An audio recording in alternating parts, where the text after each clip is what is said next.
Hello again!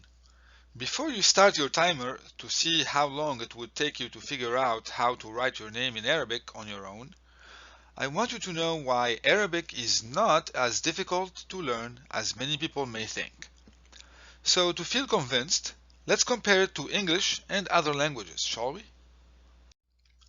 Since Arabic uses an alphabet, it's easier to learn than Japanese or Chinese, because an English speaker's brain is already activated for alphabetic systems, whereas some Asian languages use special characters and symbols that don't function like letters. The role of alphabets is always the same.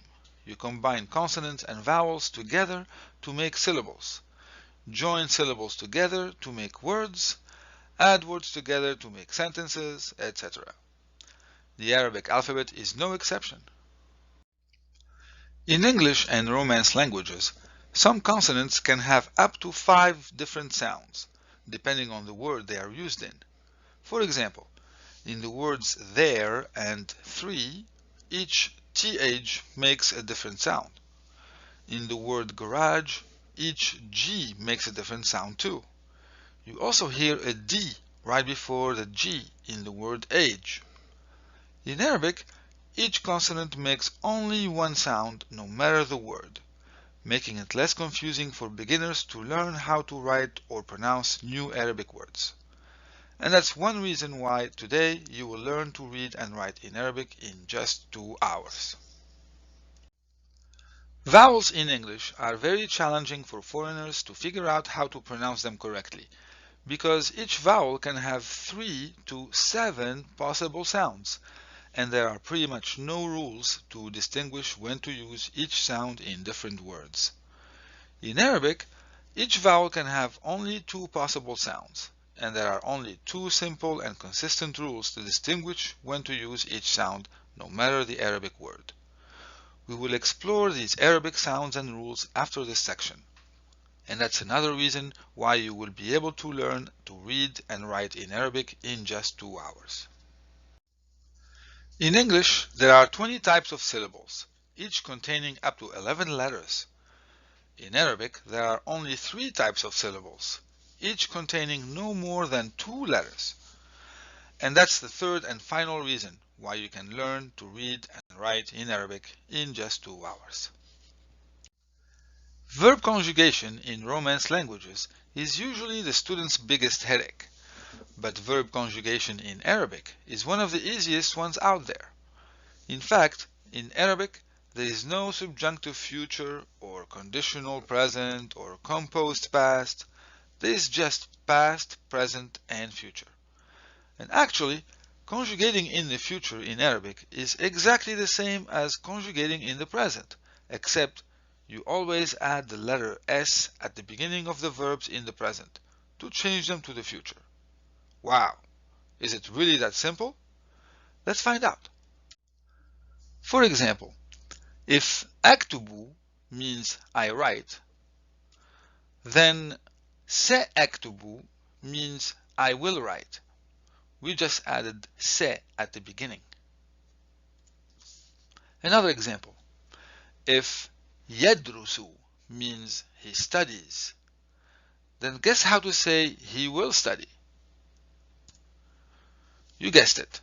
You add se to yadrusu and it becomes sayadrusu.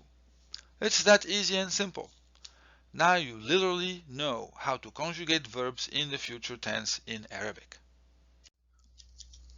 In Romance languages, the verb to be can be a huge headache to conjugate. In Arabic, there is no need for the verb to be, at least not in the present tense. So instead of saying the weather is nice, in Arabic you just say the weather nice, and people still understand each other. If I say you smart, did you understand that I meant to say you are smart? I don't need to say I am happy. I can just say I happy. The sentence still makes sense, so why worry about conjugating the verb to be when it is not needed? Arabic is an efficient language. In English, if I say, hey, you, the word you could be referring to one man or one woman or two men, or two women, or a group of men and women, or a group of women only. In Arabic, there is a different you for each scenario. Arabic is one of the richest languages in vocabulary, which makes it more precise and less confusing. But don't worry, it does not mean you need to learn more Arabic words than other languages. Because while richer vocabulary might mean it's more eloquent, it doesn't always mean it's also harder to memorize, at least not in Arabic. In the remaining of this video, I will show you 2 more reasons why Arabic is easier. If you find them hard to understand, don't worry. People are supposed to learn them after taking 1 year of Arabic in college. Just know that students love these 2 systems, and they find them very useful for learning at a faster pace. The first system is called the 3-letter roots system, which allows words to group themselves into themes.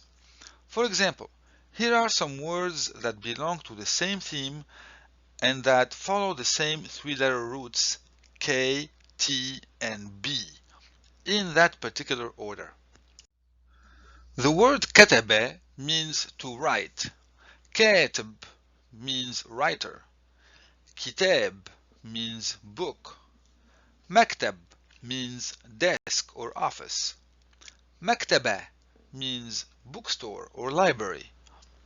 Can you envision a common theme that connects all those words together? Can you see the 3-letter roots repeated in each word in the same order? Here's another example using the 3-letter roots D, R, and S. درس means to study. درس means to teach. مدرسة means school. مدرس means teacher. درس means lesson. دراسة means studies. Do you see a common theme among those words? Can you see the 3-letter roots repeated in each word in the same order? The point is, whenever you encounter a new Arabic word, you may be able to guess its meaning from the theme it belongs to if you know another word with the same 3-letter roots. Finally, while Arabic has more than 20,000 verbs, the 3-letter root system applies to verbs as well. Every verb is 3 to 6 letters long, and verbs that are 4 to 6 letters long can easily be traced back to their 3-letter roots. In fact, in addition to the 3-letter root system, each verb belongs to one of 10 verb measures or patterns that have consistent relationships among them. So if you ever encounter a new verb and you know the meaning of another verb that has the same 3-letter roots, then you can most likely guess the meaning of the new verb. Here is an example of verbs belonging to different verb measures and sharing the same theme and the same 3-letter roots, in this case the 3 letters Q, T, and A. Measure 1 is a verb to cut. Measure 2 is a verb to chop up. Measure 3, to cut off. Measure 4, to divide up, like land, for example. Measure 5, to be chopped up. 6, to intersect. 7, to be cut off. 8, to take a cut off. And finally, measure 10 is a verb to deduct. Can you envision some kind of a relationship that connects all these verbs together?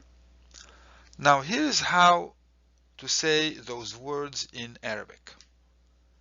قطع, قطع, قاطع, أقطع, تقطع, تقاطع, انقطع, اقتطع, استقطع. Can you hear the same 3-letter roots Q, T, and A in each word? Notice I skipped measure number 9. That's because measure number 9 is always dedicated to verbs related to color, like turning red from anger, or yellow from sickness, or like the sky turning black during a storm, or blue after a storm, or like nature, turning white after a snowfall, or green during spring. All those verbs describing colors follow the same patterns for consonants, vowels, and syllables, which together make up the pattern of measure number 9. Each of the 10 verb measures has its own unique pattern, and that's why students find them very helpful, including for searching the dictionary.